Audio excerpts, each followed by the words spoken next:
Hello friends, আপনারা সবাই কেমন আছেন? আশা করি আপনারা সবাই ভালো আছেন। আমিও ভালো আছি। আজকে আমি একটু অন্য ধরনের রেসিপি বানাবো। খুব সুস্বাদু খেতে হয়। তো চলুন বন্ধুরা, রেসিপিটা শুরু করা যাক। প্রথমে আমি এখানে দেখতে পাচ্ছেন লাউয়ের ডগা নিয়েছি, আর আলু নিয়েছি, কতগুলো শিম নিয়েছি। এটা আপনারা চাইলে বেগুন দিয়েও করতে পারেন। আমি আমার ঘরে যে সবজি ছিল তাই দিয়েই করেছি। তো চলুন বন্ধুরা, প্রথমে আমি এগুলোকে কেটে পরিষ্কার করে নেব।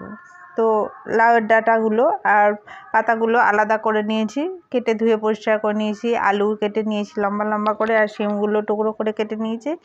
আর এই রেসিপিটার মধ্যে আমি চিংড়ি মাছ দেবো, তো চিংড়ি মাছও ধুয়ে পরিষ্কার করে নিয়েছি। এবার আমি চিংড়ি মাছের মধ্যে নুন আর হলুদ মাখিয়ে নেব।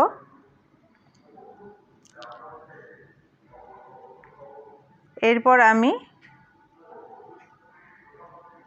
কড়াইয়ের মধ্যে তেল দিয়ে দেব। গ্যাসটা ধরিয়ে কড়াইটা বসিয়ে দিয়েছি, তেলটা গরম হয়ে গেছে। এবার আমি এর মধ্যে চিংড়ি মাছগুলোকে প্রথমে ভেজে নেব।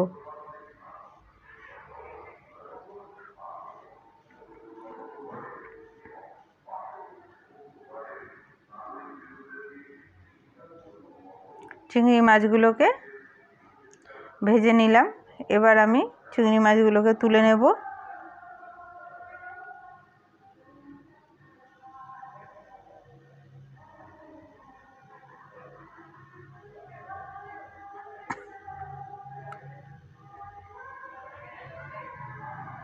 এবার আমি এই তেলের মধ্যে দিয়ে দেব দুটো শুকনো লঙ্কা ভেঙে দিয়ে দিয়েছি, আর দেব একটু পাঁচফোড়ন, দিয়ে একটু নাড়াচাড়া করে নেব।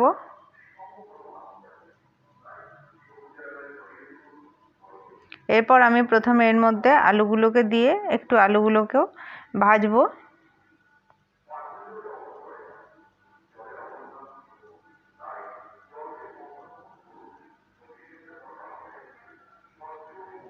আমি এখানে সেরকম কোনো বিশেষ মশলা দিইনি।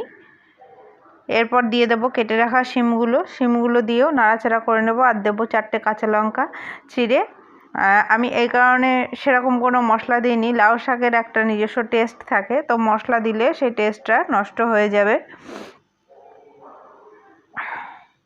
লাউ শাক এইভাবে রান্না করে খেলেই বেশি টেস্ট পাওয়া যায়। তো আমি এগুলোকে নাড়াচাড়া করে নেব। আলু, শিম আর কাঁচা লঙ্কা 4টে চেরা দিয়েছি। এরপর আমি এখানে লাউ শাকের ডাঁটাগুলো কেটে রেখেছিলাম, সেগুলো আমি দিয়ে দেব। দিয়ে আবারও অল্প নাড়াচাড়া করে নেব।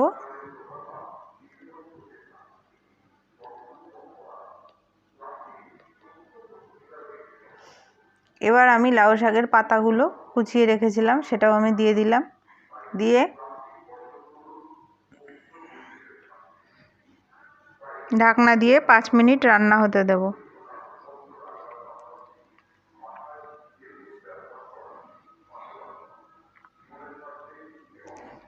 5 মিনিট পরে ঢাকনা খুলে চলে এসেছি। এবার ভালো করে উল্টে পাল্টে দেব।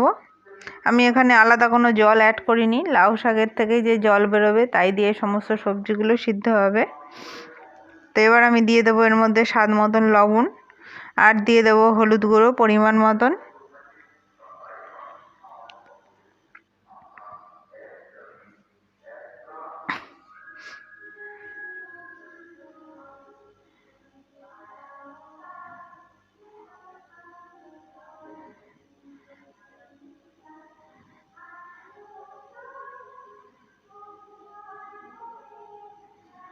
এবার ভালো করে নাড়াচাড়া করে মিশিয়ে নিতে হবে।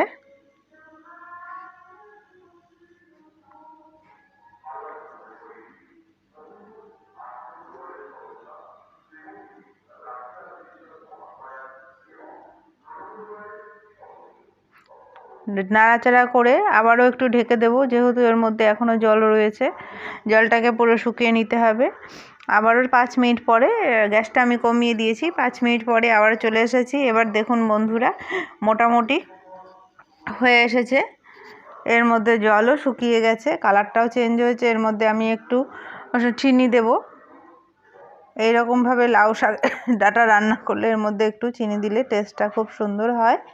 আপনারা চাইলে নাও দিতে পারেন। আর আমি চিংড়ি মাছগুলো যে ভেজে রেখেছিলাম সেগুলো আমি এর মধ্যে দিয়ে দেব, দিয়ে আবারও ভালো করে নাড়াচাড়া করে নেব।